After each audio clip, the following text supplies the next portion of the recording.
Спри за момент. Помисли за всичко, което стоиш в живота си. Кариера, репутация, връзки, планове. Всеки ден градиш нещо. Мислиш, преценяваш, влагаш време, енергия, чувства. Но, задава ли си въпроса, кой строи заедно с теб? Ако Господ не съгради дома, напразно се трудят зидарите. Ако Господ не опази града, напразно бди стражат. Този стих не казва, че не трябва да градиш.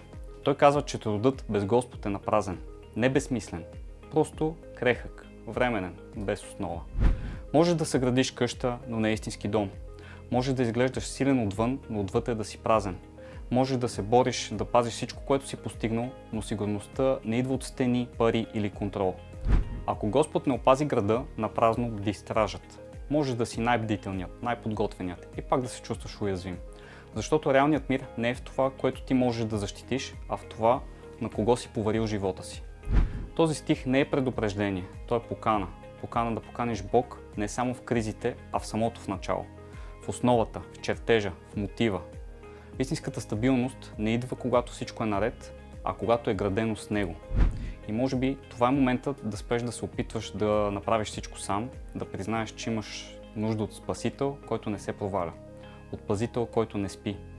Градиш ли с Бог или просто се уморяваш сам? Ако имате мнения, въпроси или каквито да било коментари във връзка с видеото, ще се радваме да ги споделите във формата отдолу.